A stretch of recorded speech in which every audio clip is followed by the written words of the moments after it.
Paratopia Podcast Storytelling apresenta Aviso de gatilho.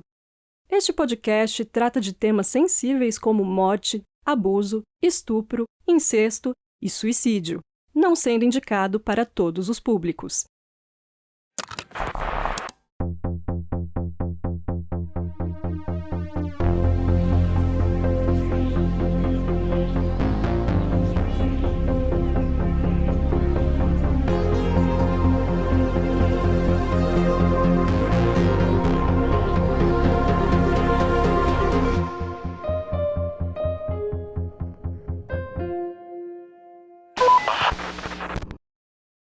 Olá, eu sou a Jay Carrillo e hoje eu gostaria de compartilhar não apenas a história de Tiffany Taylor, mas também como a sociedade, incluindo a polícia, muitas vezes faz juízos de valor e falha em cumprir os papéis que prometeram cumprir, como proteger e cuidar, independentemente da raça ou profissão de alguém.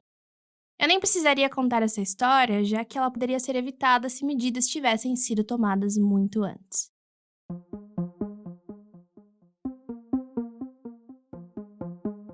Tiffany Taylor cresceu em habitações sociais em Jersey City, em Nova Jersey. E, infelizmente, quando adolescente, ela diz ter testemunhado o assassinato de várias pessoas, incluindo 2 de seus namorados, que foram mortos bem na sua frente. Segundo ela, armas foram apontadas em sua cabeça algumas vezes antes, tanto pela polícia quanto por outras pessoas. Aos 17 anos, Taylor conseguiu um emprego em Dippers, um fliperama infantil no shopping da cidade. Algum tempo depois, ela foi assediada sexualmente por seu gerente. Depois de um tempo, ela engravidou do namorado que voltou para a prisão. Por conta disso, ela acabou se mudando junto com a sua mãe para Orlando, na Flórida. Lá, ela entrou na faculdade para estudar engenharia de som e produção musical no Valencia College, mas ela nunca sentiu que estava no lugar certo. Sabe quando a coisa não é para você ainda?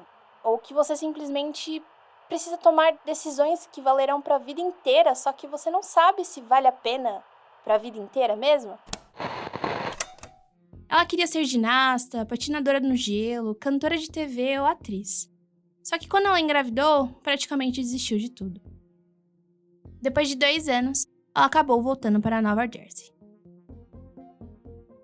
A vida da Taylor estava bem complicada. Ela tinha uma filha para cuidar, mas adquiriu um vício em substâncias e ficha criminal. Por conta dessa instabilidade, ela acabou se voltando para o trabalho sexual, roubando alguns de seus clientes quando tinha encontros. Segundo ela, estava simplesmente cansada de homens querendo sexo o tempo inteiro ou tratando-a como se fosse um objeto sexual. Então, ela começou a pegar o dinheiro deles mesmo. E eu acho que aqui não vale nenhum julgamento de valor. Existem diversas pesquisas sobre o porquê algumas pessoas acabam em situações assim. As causas, elas são bem relativas, mas os fatores mais comuns são as dificuldades de lidar com emoções e sentimentos, crise econômica, depressão, culpa, ansiedade, baixa autoestima e disfuncionalidade familiar. E podemos ver, E entenda, ver não como analisar, porque eu não sou psicóloga, que ela se encaixa em alguns desses fatores. Além disso, vício em substâncias e trabalho sexual existem desde que o mundo é mundo, independente do porquê acontecem. E é exatamente por conta do juízo de valor que fazemos dessas pessoas que eu tô contando essa história aqui. Se tivessem levado a Tiffany a sério e não a julgado por suas decisões, a vida de outras mulheres poderiam ser salvas.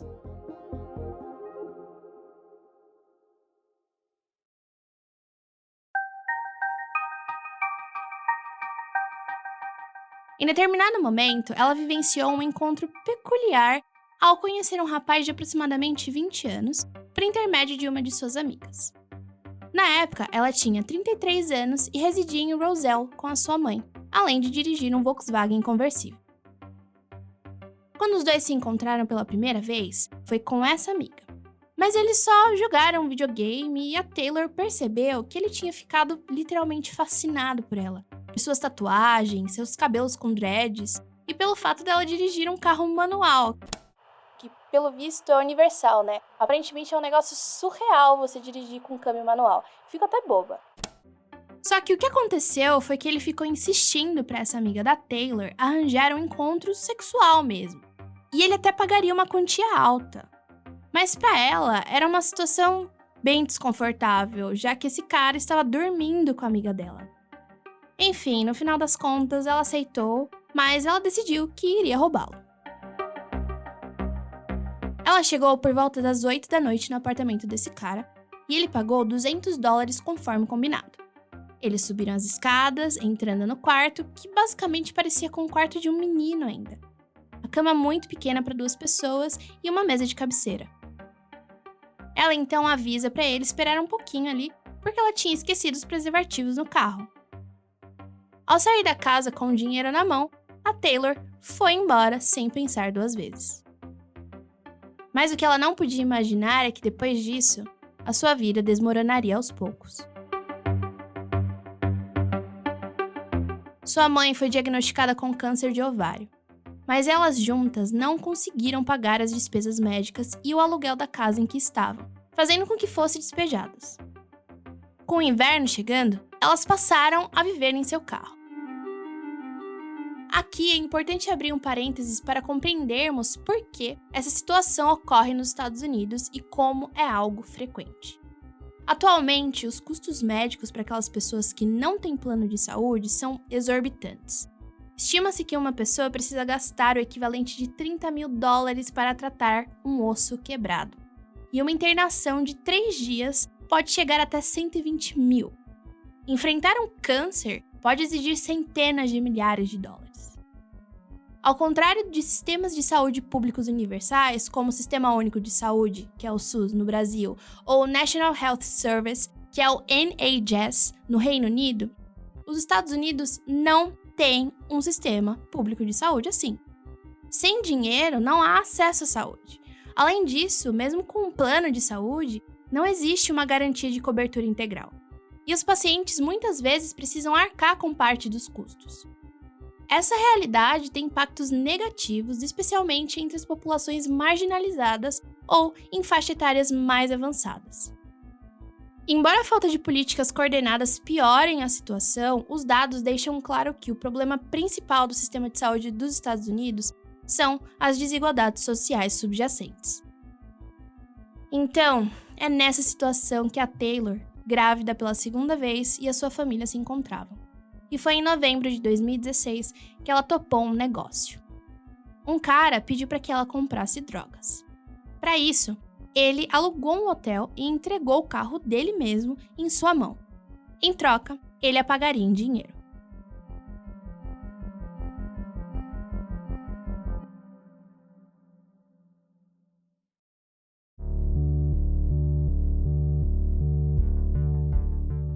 Nessa mesma época, ela começou a receber mensagens de textos de uma pessoa que não conhecia. Mas assim, ela comentou que não era uma coisa tão incomum assim, já que sempre se comunicava com clientes por mensagens. Mas era uma pessoa muito insistente pedindo o encontro. Quando Taylor trocou de telefone, essa pessoa encontrou o novo número e continuou enviando mensagens de texto. Quando ela finalmente respondeu recusando, ele ofereceu mais dinheiro. Taylor finalmente concordou. Seu plano, de novo, era roubá-lo e depois ir embora. Esse estranho chegou ao hotel às 8 da noite e era um dia relativamente frio, mas ele estava vestido como se fosse enfrentar uma nevasca, usando luvas e máscaras de esqui pretas, além de um boné e um capuz do seu moletom preto. A Taylor, ela não o reconheceu. Mas antes que você me pergunte, como assim um cara de máscara de esqui e ela não estranhou? Ela mesma afirma que, naquela época, era uma coisa comum de se usar e não pareceu nada estranho. Ele pagou $80 em dinheiro e a Taylor dirigiu o carro do cara que ela tinha feito negócio lá para longe do hotel.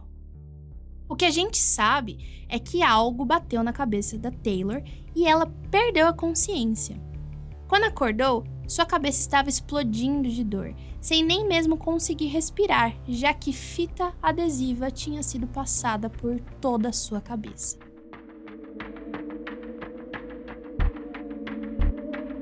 Sentiu ele contra o seu corpo no banco de trás e seu pescoço enlaçado em um estrangulamento. Quando recobrou a consciência, o estranho tirou a máscara de esqui. Eu pareço familiar? Você não se lembra de mim? Você pegou o meu dinheiro. Ela começou a gritar para que ele não a matasse. Ela estava grávida.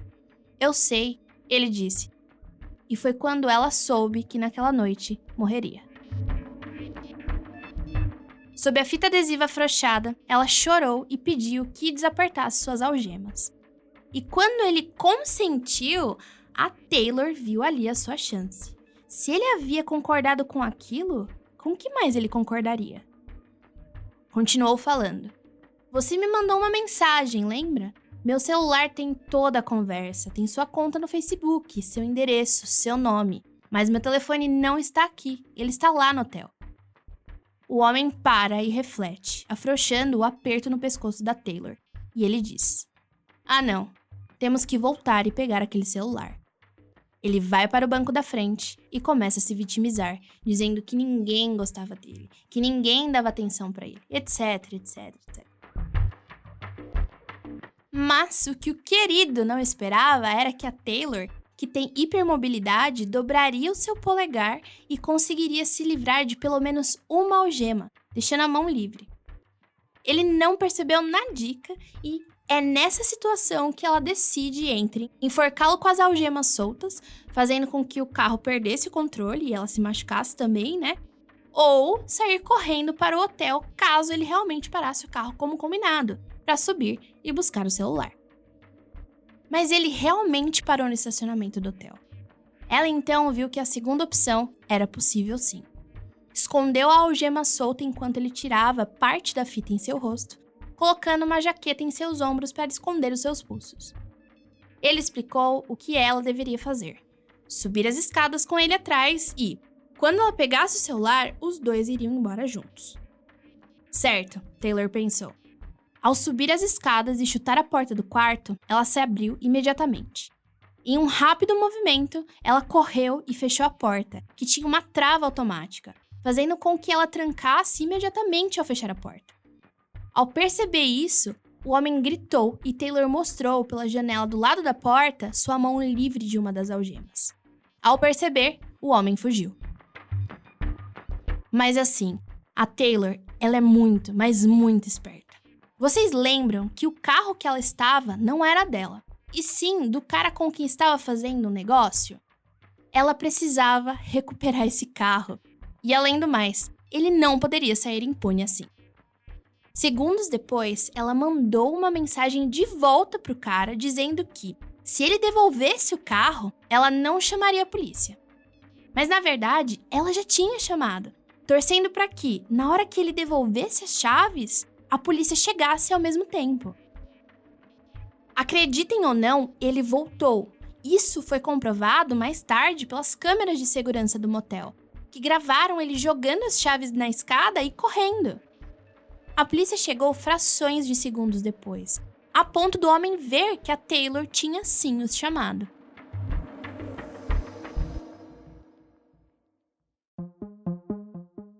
Ela descreveu o sequestro, a violência e a tentativa de homicídio aos policiais. Ela sabia o número do telefone do agressor, sua conta no Facebook, seu endereço residencial e ainda disse aos policiais seu nome completo: Khalil Wheeler Weaver. Mas não fiquem contentes. A polícia sequer deu ouvidos. Na verdade, eles a acusaram de trabalho sexual, algo que é ilegal, menos no estado de Nevada. Agora, imaginem, a Taylor, ela estava grávida de 4 meses, com as algemas de seu agressor pendendo dos pulsos. Ela implorou aos policiais que removessem as algemas e, por quase 1 hora inteira, eles se recusaram. Basicamente, segundo ela, eles a trataram como lixo e como se fosse ela a suspeita, sem levar a sério nenhuma palavra que dizia, sendo desdenhosos como se ela fosse realmente a culpada. 7 dias depois de Taylor ter sobrevivido, Khalil atacou novamente.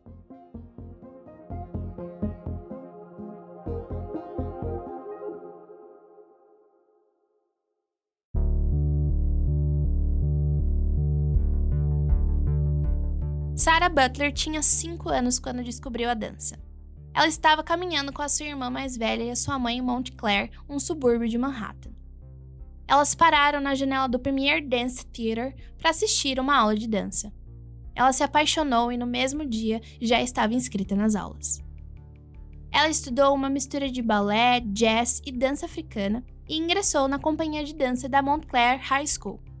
Aos 15 anos, ela se juntou a uma equipe de dança que, em 2016, ganhou o 3º lugar em uma competição famosa de dança amadora na Apollo Theatre. Segundo sua instrutora, Sarah não tinha um corpo de uma dançarina típica, mas isso não era problema algum, porque a sua paixão pela dança e seu esforço compensava todo o trabalho duro que tinha. O mesmo se aplicava a toda a família Butler. A mãe de Sarah emigrou da Jamaica no início dos anos 90, tornando-se babá em Montclair. Ela se casou com um barman e juntos criaram 3 filhas. Em determinado momento, o dinheiro estava apertado e a Sarah trabalhou em vários empregos, eventualmente economizando o suficiente para comprar um carro usado. Após a formatura do ensino médio, ela dirigiu até New Jersey City University, onde se tornou o primeiro membro da família a se matricular na faculdade. Só que ela enfrentou dificuldades. Ela não se deu muito bem com seus colegas de quarto e estava tendo dificuldades em fazer novas amizades. Segundo seus familiares, ela não tinha gostado de lá, mas como já estava matriculada, ela ia ter que se virar. Para isso, a Butler, ela criou uma conta no Tagged, uma rede social que os usuários procuram por amizades, encontros, basicamente para conhecer novas pessoas e conversar online mesmo. Não é estritamente para encontros, como alguns aplicativos que conhecemos, sabe? Lá, ela começou a interagir com um perfil que se chamava Lil Yachty Rock. Imediatamente, o perfil mandou: "Você quer ganhar algum dinheiro? Sexo por dinheiro?" Ela então respondeu: "Uau, quanto dinheiro?" Eles chegaram a um acordo de $500. Sarah achou aquilo meio absurdo e mandou a seguinte mensagem: "Você não é um assassino em série, né? KKK." E a resposta que recebeu foi um simples não. Por mais que a Sarah tenha concordado em se encontrar com a pessoa desse perfil, ela mudou de ideia no último minuto. Mas 2 dias depois, ela reconsiderou a proposta. Ela escreveu de volta: "Me desculpe pelo outro dia, fiquei muito nervosa e me senti uma idiota. Mas sua voz e sua foto não parecem combinar." Lil Yachty Rock respondeu: "Eu sou um cara muito legal quando você me conhece de verdade."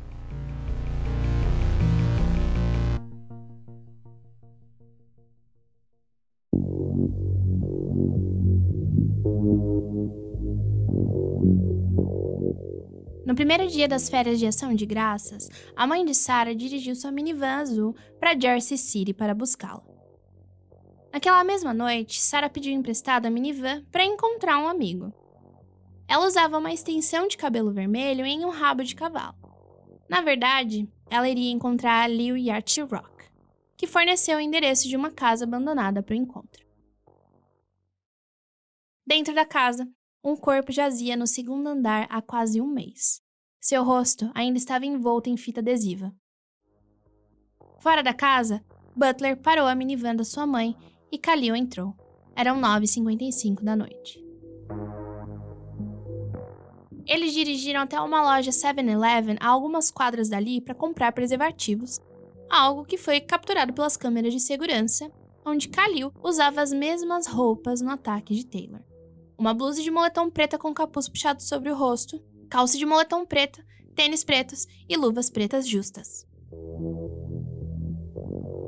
Às 10h07 da noite, eles partiram e a minivan subiu uma encosta arborizada no parque do condado de Essex, em West Orange. A noite estava fresca, clara, e era possível ver o Empire State Building dali. Foi lá que Wheeler Weaver assassinou Sarah Butler. Arrastando o corpo até atrás de um Taylor, Khalil já estava começando a se tornar descuidado. Ele não reparou nas marcas que os saltos de Sarah formaram no solo macio de terra, além de deixar a sua calça de moletom amarrada firmemente em volta do pescoço dela. Quando ele removeu a fita adesiva de sua cabeça, arrancou fibras vermelhas da extensão do cabelo da garota. Quando Sarah não retornou para casa, a família começou a enviar mensagens de texto para os amigos, perguntando se alguém a tinha visto. Infelizmente, todas as ligações para o seu celular caíram na caixa postal, fazendo com que o pânico só aumentasse. 3 dias depois do seu desaparecimento, um amigo da irmã da Sarah avistou a minivan azul. Ela estava escondida atrás de uma antiga fábrica, perto de onde a família de Sarah morava e a 6 quarteirões da casa de Khalil. Quando os policiais chegaram ao local, a família de Sarah chegou ao mesmo tempo. Infelizmente, foram eles, a família, que notou a extensão vermelha de cabelo no chão, junto a uma lata de lixo de plástico azul que a mãe da Sarah gostava de manter ao lado do banco do motorista. Esse era um sinal que a Sarah não estava apenas desaparecida, e sim em perigo. Vendo a urgência da situação, as mulheres próximas a Sarah decidiram agir. As irmãs Butler eram tão próximas que uma sabia a senha da outra. Por sinal, recomendo, viu? 2 amigas minhas têm a minha senha e, consequentemente, acesso aos meus dados caso algo aconteça. Afinal, eu tenho 2 cachorros que preciso cuidar. E mesmo que algo aconteça comigo, eu quero ter certeza que eles vão estar bem. Elas foram para o quarto da Sarah, abriram seu notebook e começaram a investigar os e-mails e todas as suas redes sociais. O objetivo era tentar encontrar pistas possíveis. Elas entraram na conta da Butler no Tagged e viram a troca de mensagens com o Lil Yacht Rock. Esse era o momento. Elas tinham que encontrar Lil Yacht Rock. Foi então que criaram um novo perfil no Tagged, usando a foto de outra pessoa e um nome falso. E adivinhem, o perfil do cara estava entre os primeiros a aparecer. Elas clicaram em um botão em seu perfil e enviaram um joinha. Nos dias seguintes ao desaparecimento da Sarah, sua família e amigos passaram muito tempo na delegacia prestando depoimentos e esperando por notícias. E foi quando elas estavam lá que receberam a mensagem de Lil Yacht Dog no Tagged. Ele começou oferecendo dinheiro por sexo e que seu nome era Taj. Além do mais, eles precisavam se encontrar logo, porque ele tinha que trabalhar logo mais. O dinheiro, a pressa, tudo isso era muito, mas muito parecido com as mensagens que a Sarah tinha recebido antes de desaparecer, aumentando aí a sensação de que essa pessoa, ela estava envolvida mesmo em toda a história. À medida que as mensagens progrediram para uma ligação, uma das amigas pressionou um botão para colocar o Lil Yacht Rock no Viva Voz. A irmã da Sarah, pensando mais rápido ainda, abriu a câmera do seu próprio telefone e gravou a conversa em vídeo. E tudo isso foi feito dentro da delegacia. Lil Yacht Rock não percebeu. Ele queria se encontrar logo, naquele mesmo dia. Elas tiveram que pensar muito, mas muito rápido. Precisavam de mais informações, mais tempo. Elas resolveram mentir, dizendo que, uma só delas, estava arrumando o cabelo e que também estava cuidando de um bebê. Então não podia sair até que alguém chegasse para ajudar ela. Além disso, ela ainda afirmou que queria se encontrar porque estava desesperada por dinheiro. Eventualmente, marcaram o encontro em um local perto da delegacia de polícia. Depois que desligaram, elas descreveram o encontro planejado para os policiais e o combinado foi: 2 detetives iriam confrontar o homem enquanto elas esperavam na delegacia. Enfrentada no lugar combinado, Lil Yacht Rock deu aos policiais seu nome verdadeiro: Khalil Wheeler Weaver. Eles o confrontaram sobre o encontro com Sarah e ele confirmou que eles realmente se encontraram. Mas quando ele foi embora, ela estava vivinha da Silva e passou o resto da noite com seu amigo. Mas como a polícia não tinha nenhuma evidência além das suspeitas da família da Sarah, eles não tinham motivos para detê-lo. Khalil foi então liberado.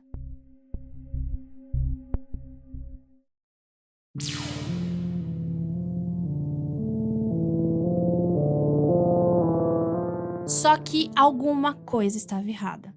Eles foram atrás do álibi do Khalil e o seu amigo realmente confirmou que ele estava por lá com ele. Só que no dia 1º de dezembro, seguindo a última localização do celular da Sarah, seu corpo foi encontrado deitado no meio de um matagal próximo ao parque. Infelizmente, não havia sinal algum no corpo da Sarah que pudesse identificar seu assassino. Mas o que eles sabiam era que aquela calça de moletom amarrada em seu pescoço não era dela. A polícia já tinha alguém que eles queriam muito comparar as evidências. Por mais que Khalil tivesse um álibi, eles decidiram puxar os dados do celular dele e comparar com os da Sarah, principalmente se as localizações ali iam bater. Já que o celular dela levou ao seu corpo, o que o celular dele poderia fazer? E não é que eles estavam certos? As localizações que o celular dele mostravam eram exatamente iguais aos da Sarah.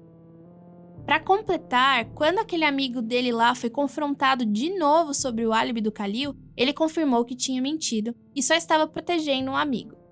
Proteger do quê, meu querido? Pelo amor de Deus. Proteger do quê?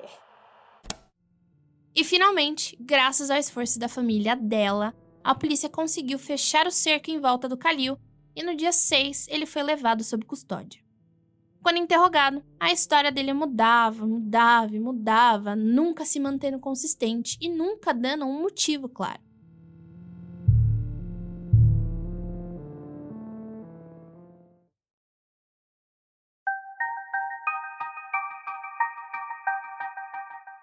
O que a gente não pode negar é que se a família da Sarah e os seus amigos não agissem por conta própria, o Khalil ele nunca seria preso. Até o promotor-chefe do condado de Essex reconheceu isso aí. Mas por que você diz isso, Jay? Antes, vamos entender quem era Khalil Wheeler Weaver, um rapaz considerado bem quieto e calado. Orange é uma cidade pequena localizada no condado de Essex, em Nova Jersey. A maioria das crianças que crescem se conhecem e acabam criando laços. Khalil Wheeler Weaver tinha poucos amigos. Ele não participava de nenhum esporte, raramente ia a festas, não era popular, não sofria ou fazia bullying e não namorava de acordo com os vizinhos e colegas da sua turma de 2014 da Orange High School. Turma de 2014, meu Deus, eu me formei no ensino médio antes disso, que horror. Mas claro que os amigos e pessoas que o conheciam mais a fundo não pensavam assim. Na verdade, Khalil era a pessoa mais engraçada que você poderia conhecer. Claro que não falava muito, mas quando abria a boca, ele era hilário. Ele também se destacava por seu estilo nerd, usando camisa xadrez por dentro das calças caques passadas, tênis brancos, bem simples. Geralmente, era por conta disso que seus amigos diziam que ele não era tão popular.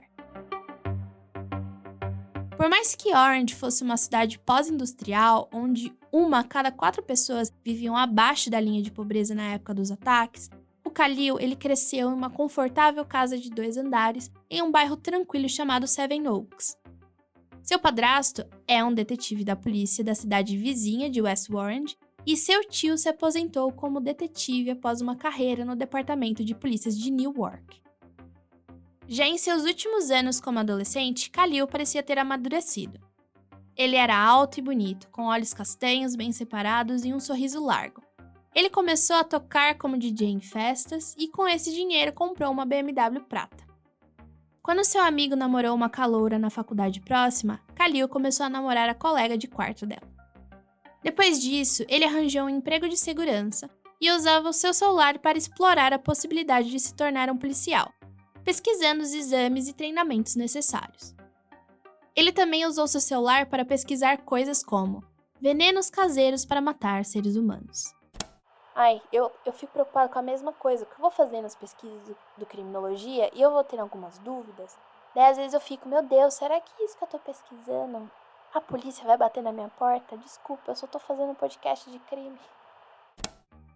Olha, muita gente me pergunta se seria possível hoje em dia ter um assassino em série com a internet deixando pistas e rastros por aí.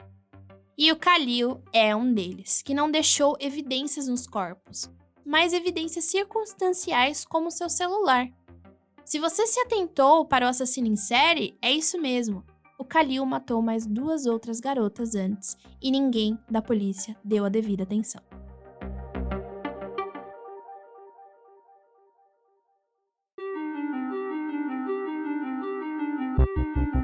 Robin West viveu sua adolescência na Wordsworth Academy, uma instituição em West Filadélfia que cuidava de jovens com problemas comportamentais e de saúde mental. Era um lugar com buracos nas paredes e fios elétricos expostos. Na verdade, depois que um garoto morreu enquanto era cuidado pela instituição, vários relatos que os conselheiros regularmente violentavam e espancavam seus pacientes começaram a vir à tona. Naquele lugar perigoso, West conheceu Tracy Johnson. Mesmo sendo uma garota tímida, West abriu-se para Johnson, que era 2 anos mais velha, e a partir de então, a amizade só cresceu. West tinha uma voz maravilhosa e ocasionalmente participava do coral. Foi na mesma instituição que West conheceu Bernicia Patterson, quando as duas tinham apenas 14 anos. Elas se tornaram tão próximas que se chamavam de irmãs e de gêmeas, agindo sempre da mesma forma e sempre juntas, algo que nem o sangue poderia unir, segundo Bernicia. West viveu a maior parte da sua infância com a mãe em West Filadélfia. Às vezes ela ficava com o pai, um policial do Distrito Escolar de Filadélfia e pastor assistente da igreja no lado norte da cidade. Quando seu pai impôs regras como um toque de recolher à noite, ela não gostou muito e também não obedeceu. Na verdade, isso se chama curfew em inglês. Eu não sei se é esse o nome mais adequado ou se vocês tiveram, mas eu tive, por exemplo. Eu tinha que estar na cama às 10 da noite, não importava o dia. Ele explica que a Robin era muito aventureira, muito determinada e realmente não importava o que os outros dissessem ou sentissem, se decidisse fazer algo, ela o faria. West e sua mãe brigavam frequentemente, de acordo com uma entrevista que a mãe dela concedeu em 2017 à estação de rádio Y de Filadélfia. Devido a problemas entre as duas, a Robin ela saiu de casa aos 18 anos. As pessoas que amavam West aprenderam a usar o Facebook para acompanhar seus passos. Quando West se sentia feliz, ela postava fotos no Facebook com os cabelos tingidos de loiro ou verde menta. Quando se sentia mal, ela os tingia de preto. E foi assim que descobriram como West estava ansiosa pelo dia 5 de setembro de 2016. Seria seu 20º aniversário. Ela postou fotos no Facebook de um vestido branco sem mangas que comprou para a ocasião.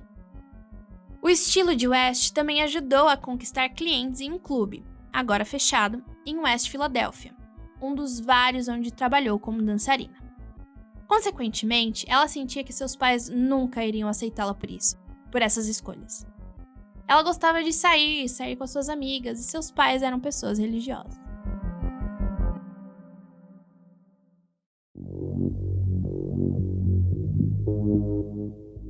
West e Patterson eram trabalhadoras do sexo e, por conta disso, uma cuidava da outra. Elas colocavam anúncios em sites, encontrando clientes em hotéis na Filadélfia e sempre ali compartilhando suas localizações, fosse ligando uma para outra ou avisando o local que estaria. No final de agosto de 2016, Patterson perguntou se ela não queria viajar para Nova Jersey. As duas foram e depois de algumas noites, elas estavam completamente sem dinheiro e sem lugar para ficar. Então, às 11 horas do dia 31 de agosto, as duas foram para um bairro de casas queimadas e terrenos cobertos por mato e cercado por um pátio de trens abandonados. West usava um boné Nike vermelho, uma camisa preta rendada e shorts pretos. Suas sandálias pretas brilhavam. Era sua primeira noite andando por aquelas ruas. Ela não conhecia muito bem como as coisas funcionavam. Então, quando um carro parou, a Patterson decidiu ajudar ali no intermédio, sabe? O motorista disse que queria um encontro com a West e ela aceitou. E a Patterson anotou a placa do carro avisando: "Tenha cuidado com a minha irmã, ok? Eu amo ela demais." Algumas horas depois, um vizinho pediu ajuda porque a casa abandonada próxima à sua estava pegando fogo. 5 cidades enviaram bombeiros e lá dentro encontraram um corpo completamente destruído. No dia seguinte, a Patterson foi à polícia relatar que West estava desaparecida. Ela também deu o número da placa do carro do qual a amiga tinha sido vista entrando pela última vez. Essa placa pertencia a uma BMW prateada. O corpo descoberto na casa queimada estava tão danificado que os investigadores usaram registros dentários para identificá-lo. A identificação que o corpo era de West aconteceu 2 semanas depois do seu desaparecimento, no dia 13 de setembro de 2016, 8 dias depois do seu aniversário.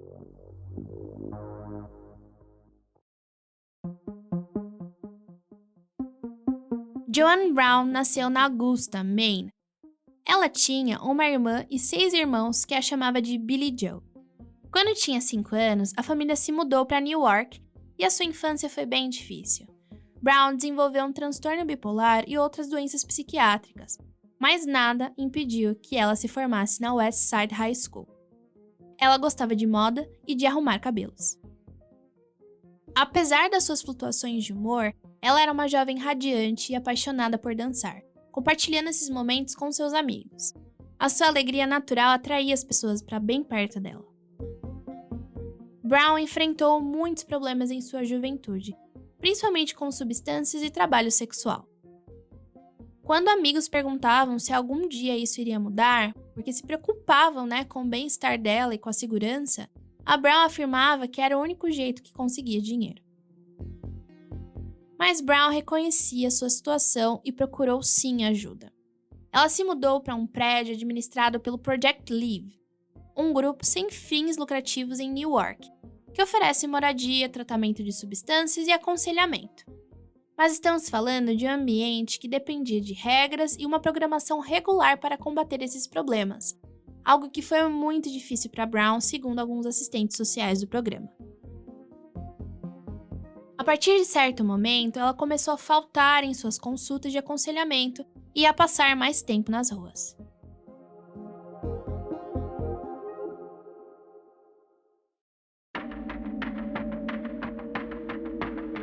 No dia 22 de outubro de 2016, Brown, agora com 33 anos de idade, e a sua amiga Nobles estavam com amigos perto de um restaurante Popeyes no sul de New York, quando um carro parou e um cliente perguntou se Brown estava disponível para um encontro.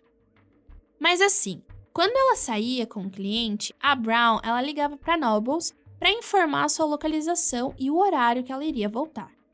Isso porque elas eram bem espertas e com esse trabalho não dava para dar bobeira e confiar em desconhecidos. Só que nesse dia, uma amiga da Brown que estava ali com o grupo precisava fazer uma ligação. Então, a Brown entregou seu celular para a amiga e entrou no carro logo em seguida.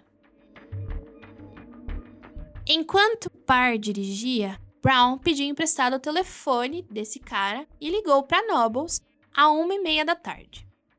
Ela não disse para onde ela ia, mas seu destino era uma casa abandonada na 354 Highland Avenue em Orange. Sim, se você reconhece aí esse endereço, é o mesmo endereço que a Sarah foi encontrar o Khalil. Já dá para saber que quem estava com a Brown era o Khalil. Ele a levou para dentro, enrolou sua cabeça em uma fita adesiva, dos olhos até o queixo e a estrangulou com um casaco, deixando seu corpo no patamar das escadas. Alguns minutos depois, o querido lembrou que a Brown tinha feito uma ligação do celular dele. Então, ele procurou nas chamadas recentes o número e ligou. Por quê? Porque eu não sei. A Nobles atendeu e perguntou pela amiga, mas ele ficou em silêncio e desligou. Nobles ligou de volta para o número 3 ou 4 vezes, mas ninguém atendeu.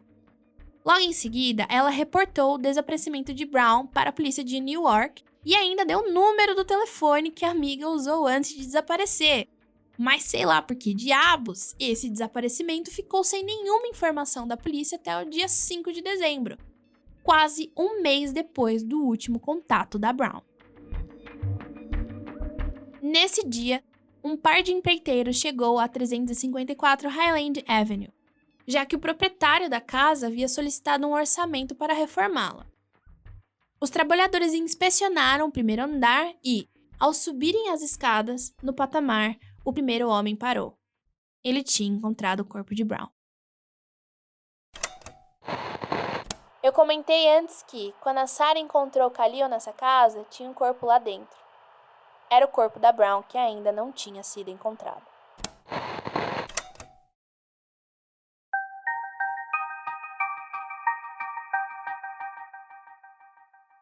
O que dá pra ver até agora é que esse sem noção cometeu muitos erros, mas nada que não fosse circunstancial. Por exemplo, o celular dele era a maior prova disso tudo. Nele, ele procurou diversas maneiras de se matar uma pessoa. Quando ele conheceu a Robin West e a levou para a casa abandonada, a atacou e incendiou a casa, ele ainda voltou para assistir o que estava acontecendo lá. Quem mostrou tudo isso? Exatamente, a localização do seu celular. E foi assim que ele foi ligado ao caso, e não pela placa do carro que a amiga da West tinha dado, que por sinal era o carro dele mesmo. Quando a Joan Brown pegou emprestado o telefone do infeliz para ligar para a amiga, a Nobles, criando um rastro digital de localização dela e de Khalil, os promotores do caso ligaram as coisas, além de que o modus operandi do seu atacante era exatamente igual ao da Sarah. Fora o ataque da Tiffany Taylor, além do rastro digital do celular de Khalil, ainda tínhamos imagens das câmeras do hotel e da Taylor confirmando tudo, porque ela o conhecia. A polícia das duas cidades, Montclair, onde morava Sarah Butler, e Onion Township, onde a West tinha ficado no motel quando viajou, entrevistou Khalil durante sua onda de crimes. E nas duas vezes, Khalil acompanhou os policiais aos locais onde ele se encontrou com a Butler e a West, onde dirigiram juntos e onde viu cada mulher pela última vez seguras e vivas. Era basicamente o que ele disse de todas elas. Sim, ele havia as encontrado. E não, ele não as matou. Elas estavam vivíssimas até o último momento em que ele foi embora. Só que, apesar disso, não foi fácil comprovar a sua culpa. Esses promotores aí levaram 3 anos para investigar os crimes antes de apresentar o caso. As provas variaram de buscas tradicionais com cães nos locais até ferramentas de ponta, como uma espécie de aplicativo chamado Zephyr, um dispositivo criado pela NASA que permitia aos investigadores extrair os dados do celular do Khalil sem precisar da senha. Mas, sinceramente, esse mérito não é da polícia. Quem, na verdade, solucionou todo esse caso foram as mulheres envolvidas. A polícia não solucionou de jeito nenhum, foram as mulheres que o fizeram. Banisha Patterson registrou a placa do carro do Khalil. A ligação de John Brown para a Mina Nobles ajudou a polícia a conectar o querido ao local onde ela foi sequestrada e à casa abandonada onde seu corpo foi encontrado. A amiga e a irmã da Sarah Brown que descobriram o modus operandi do Khalil no aplicativo de relacionamentos, que era rastrear mulheres usando a rede social, oferecer dinheiro e, em seguida, apressá-las a se encontrar. Ao encontrar Khalil online e atraí-lo para uma armadilha com a polícia, as duas arriscaram as suas vidas enganando um assassino em série que acreditava que estava caçando sua próxima vítima e, na realidade, elas que estavam fazendo isso.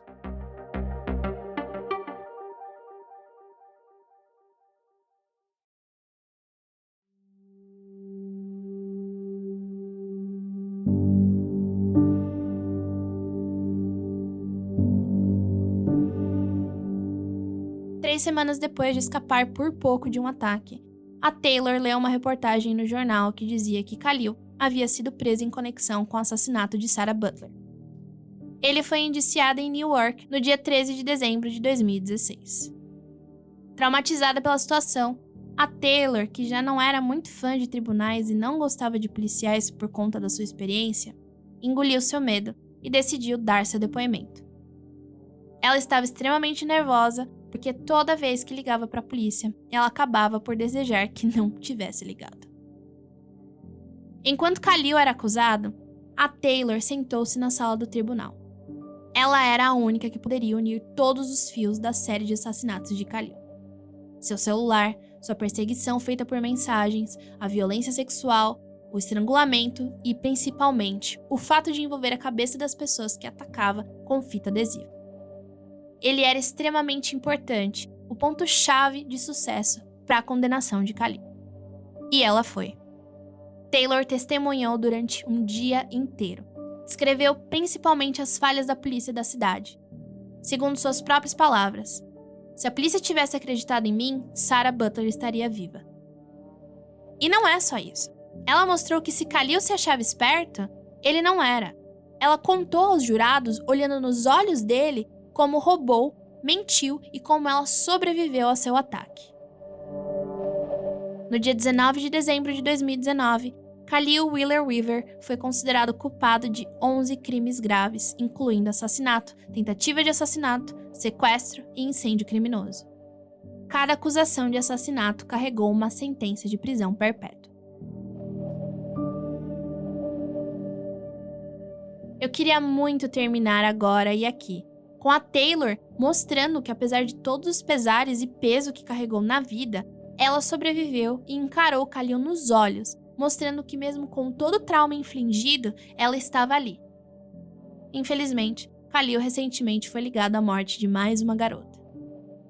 Maua Doumbia desapareceu em 2016. Seu pai e sua irmã disseram que a última vez que a viram foi na noite do dia 7 de outubro, quando ela estava saindo de casa em Newark. Ela foi relatada como desaparecida, mas os esforços para localizá-la foram em vão. Seus restos decompostos foram eventualmente descobertos em uma casa antiga de carruagens na Main Street, em Orange, no dia 19 de abril de 2019, e positivamente identificados como sendo de Doumbia em novembro de 2021.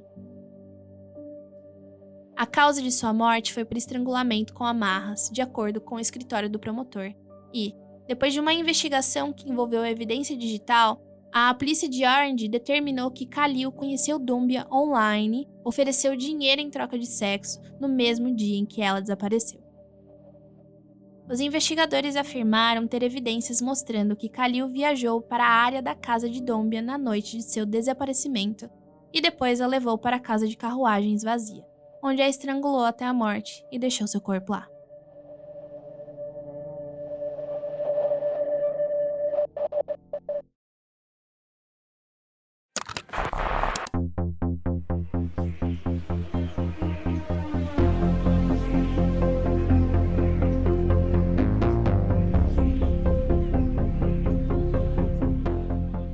Khalil continua preso e espero que continue até o final de sua vida. Taylor não é ativa nas redes sociais e, pelo que vi, dá poucas entrevistas sobre a sua história. A maior parte dessa história foi contada a partir de suas palavras e das famílias que foram atingidas pelos crimes. Todos os links da pesquisa estão no site. E eu tenho um encontro marcado com vocês no próximo episódio do Criminologia Sobreviventes.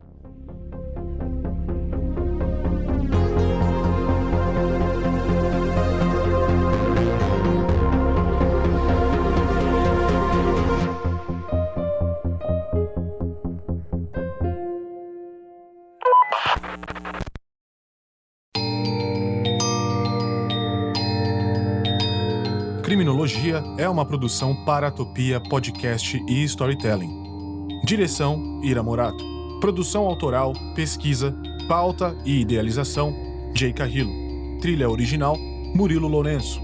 Revisão, Andrei Fernandes, Ira Morato e Ananda Mida. Edição e sonorização, Heli Antunes. Vitrine, Zé Neto.